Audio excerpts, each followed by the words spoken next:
یہ جو ہم کہتے ہیں کہ علاج شروع ہوتا ہے ختم نہیں ہوتا، ایکچولی اس کی حقیقت یہ ہے کہ کئی لوگ ذرا جلدی اور کئی لوگ ذرا دیر سے فائدہ اٹھاتے ہیں۔ پہلے سے پریڈکٹ نہیں کیا جا سکتا بہت ایکوریسی کے ساتھ کہ کون کب صحت مند ہو جائے گا، لیکن جو لوگ اس سفر میں آگے بڑھتے رہتے ہیں وہ آخرکار بہت بہتر زندگی کی طرف چلے جاتے ہیں اور وہ ایک نمایاں کارکردگی کے حامل ہو جاتے ہیں۔ سب سے پہلے لوگ ول پاور کے ذریعے عام طور پر نشے سے دور رہتے ہیں، پھر وہ سیکھ لیتے ہیں کہ ول پاور کا طریقہ بہت تکلیف دہ طریقہ ہے، پھر وہ ریکوری کے طریقے سیکھتے ہیں، ٹریننگز لیتے ہیں، سکل سیکھتے ہیں اور اس سے اپنی زندگی کو کچھ آسان بناتے ہیں۔ ان کو ہم کہتے ہیں ریکورنگ ایڈکٹ۔ اور پھر تیسری سٹیج ہے جسے سوبرائٹی کہتے ہیں۔ سوبر بندہ وہ ہوتا ہے جس کے اندر روحانی بیداری پیدا ہو جاتی ہے، جس کے اندر کوئی کریونگ نہیں رہتی، جس کے اندر کوئی کیڑا نہیں رہتا، وہ ایک بہت ٹھنڈا ٹھار بندہ بن جاتا ہے اور جس کو ملے تو ہر ایک کا دل خوش ہوتا ہے، جو سامنے سے آتا ہو تو کسی کو کوئی گھبراہٹ نہیں ہوتی۔ یہ جو سوبر ہے یا سوبرائٹی کا لفظ یوز کیا جاتا ہے، یہ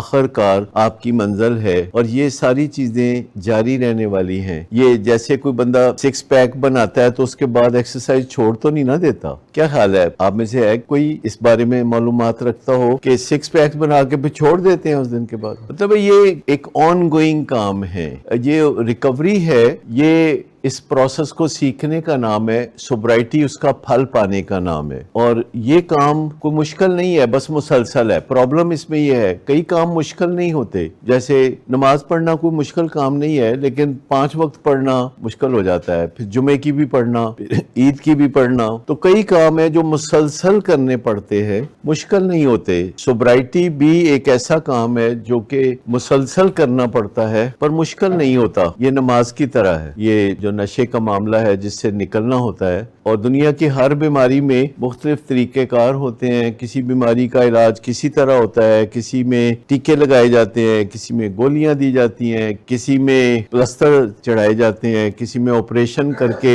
جسم کے کچھ حصوں کو نکال دیا جاتا ہے، تو کسی کے معاملے میں جو ہے دل میں ٹینٹ ڈالے جاتے ہیں۔